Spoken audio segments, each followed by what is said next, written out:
Got Stefan here, he didn't know where to park. First time at El Dorado. So he's walking up the road with his plane. We're out here flying CCM Liberty from Alexander Czech in the Ukraine. First and only model I ever got before the war started. It looks good, man. So, what is it like? What does it weigh now? It's the same as when you get, what was that, like 43.5? 42.7. Okay. So it's still 42.7. Whenever you're ready. If you hear like a swarm of electrics, just don't go back there. Don't go back that Yeah. direction. Sometimes they, get like 10 of those combat wings up at the same time.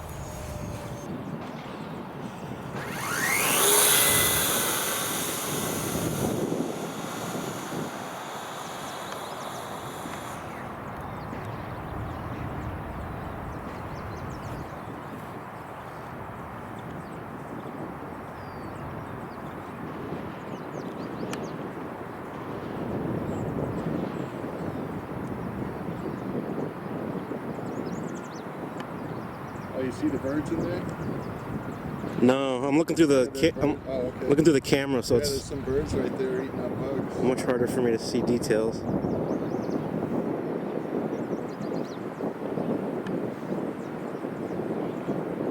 How's the rudder authority on this? It's good. Okay.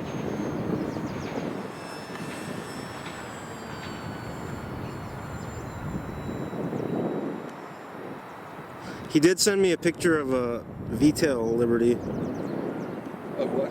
Of a V-tail for this. Oh, really? Yeah. Yeah, I love some of the V-tails. But he says he's got the molds, but he can't start production yet.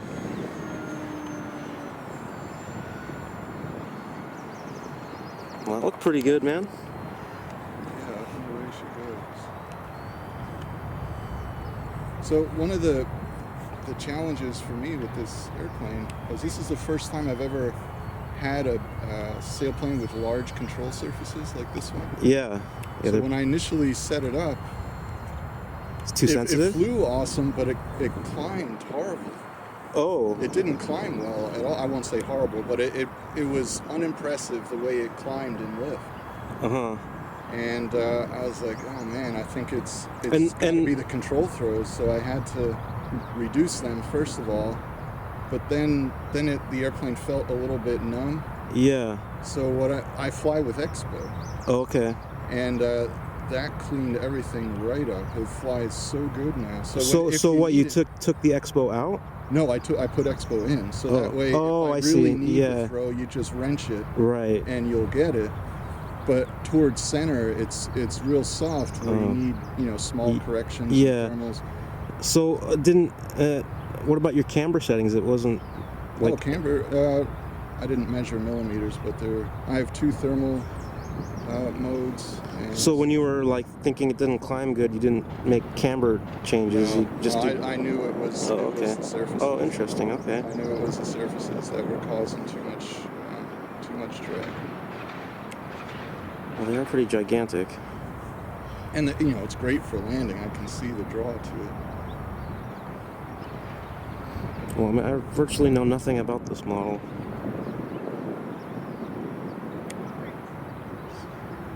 Except for, it looks nice, the quality's nice. Yeah, it's real nice.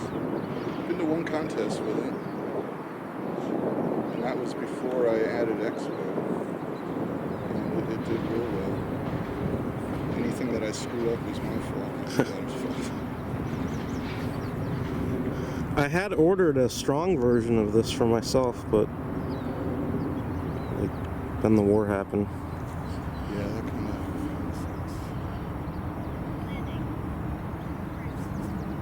I give away so many points in the landing zone with this thing. Why? Because I'm just not used to how quickly it loses energy. Oh, it stops too well, huh? Yeah. Nice. That would have been 30 something. Most, and then there's thermal one, and cruise, and then I have speed. Do you have any snap flap? No. Oh, no snap flap. Okay. I don't use it. You don't use that in your other models as well? Mm-mm. Okay, that's interesting. I've played with it and stuff, and sometimes I liked it, sometimes I didn't. I chose not to do it. Yeah. On this one.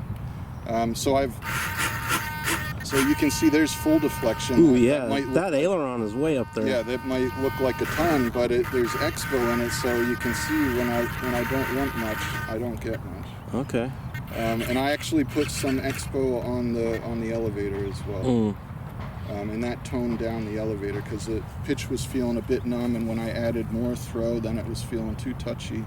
So expo really helped it. This is the first time I've used expo the way it's supposed to be used on a glider. And it really works awesome. Yeah, I rarely use expo. Yeah, expo is typically for aerobatic models and things, and but it's just that I've never, since flying since a kid, like I've never used it. So when I fly a plane with expo, it feels weird to me. That's the only reason I don't use it. There's probably many situations where I should use it. I'm sure it was crappy, but let's take a look.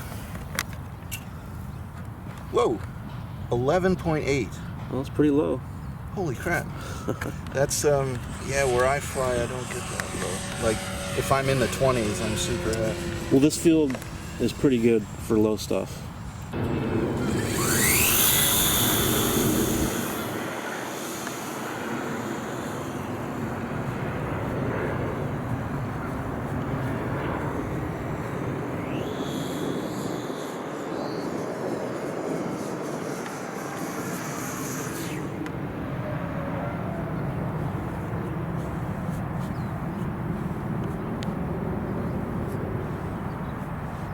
That motor's pretty peppy. How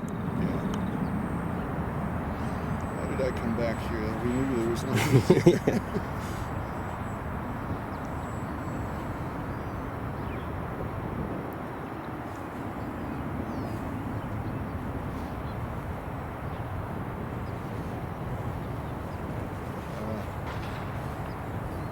Sucker's wet there. That's alright, you got the motor.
Have you ever taken the boom off, or do you just transport it with? Huh? When I put it on to the first time, it's been on since. Okay. It's a great system. It's really cool, but yeah, I think if you have the option just to leave it on, it's probably better. Yeah. And what I really like is those fittings. They clamp it. They don't. I thought maybe it was a set screw. No, yeah, it's a clamp. So that is way better. Yeah. Way better. The screws are so small. Yeah, I was so terrified that I was going to lose the screw on the floor. I think if it were mine, I'd put something with like a bigger head.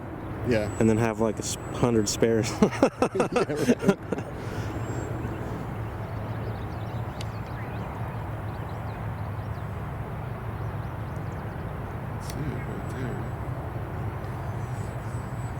Yeah, to me the wing looks just, I don't know, like aesthetically, like it looks really good.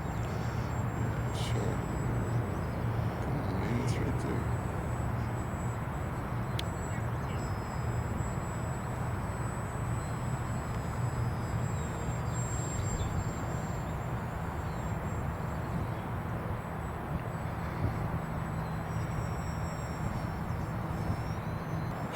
So yeah, I'm sure most of you know that this glider was made in Ukraine, and you know how things are going over there.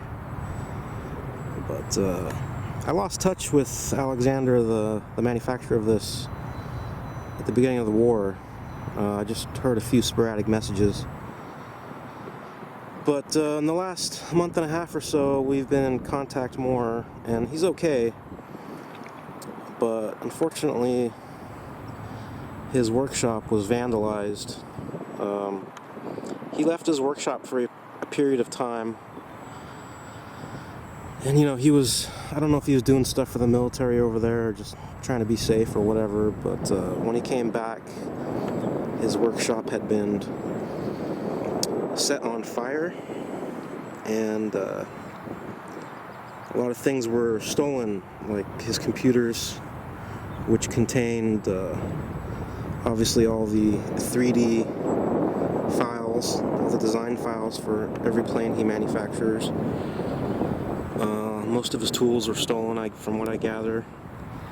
You know, like hand tools and saws and bandsaws and power drills, things of that nature.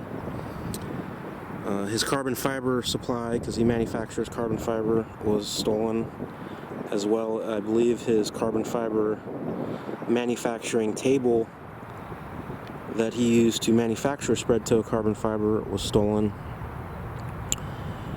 And you would think that perhaps maybe the Russians that were at one point in his area stole and burned his place down, but in fact it was his fellow Ukrainians, which is a really sad state of affairs. He thinks he knows who did it, but that part doesn't really matter. It's just, you know, these situations are not black and white, and there's good and bad people everywhere in the world.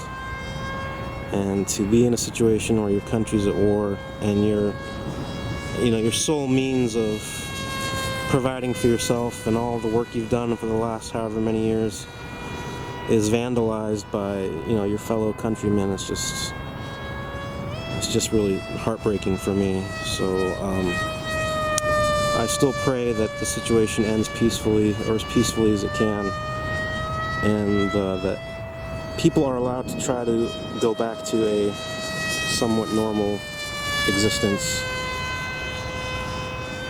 But anyway, that's the situation. So right now he is working on some things and hoping to start production again, because his molds were intact and not stolen or not damaged by the fire. I guess they were on a lower level of his workshop. So he has the molds, which is great. So he basically just has to set up production again, and he said he could try to do that within a few months. So I'm hoping we can start getting these models again, and we have already kind of started working on a few new projects, which is exciting. But as I look at the situation on the ground there with the front lines, they do seem to be getting closer to where he currently is, which concerns me greatly. But yeah, I feel really bad for him. He's I've met him several times, and he's just a great guy, kind of younger guy, and he's just kind of like me. Well, he's much smarter than me, but his number one passion is actually flying these things, and that's what drives his motivation to design and produce them, which I think is outstanding, because it's not just a business thing, oh, I want to make money kind of thing. It's I love these models and I want to produce them. So keep my prayers with him and his family, and I hope he can get on his feet again.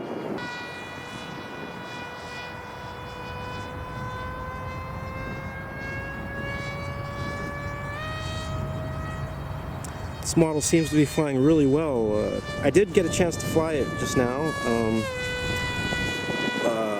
but I think Stefan's setups, first throws, are something that take me quite a bit of getting used to, because there's a lot of exponential, and I tend not to move my sticks to like extreme positions.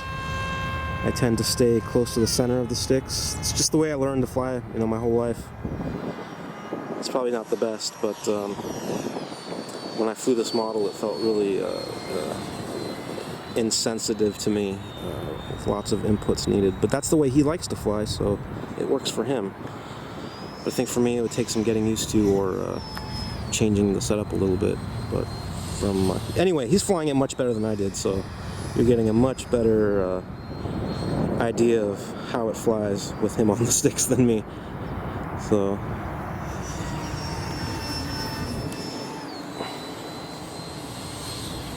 it's looking real nice. It's a beautiful model. I love the way it looks.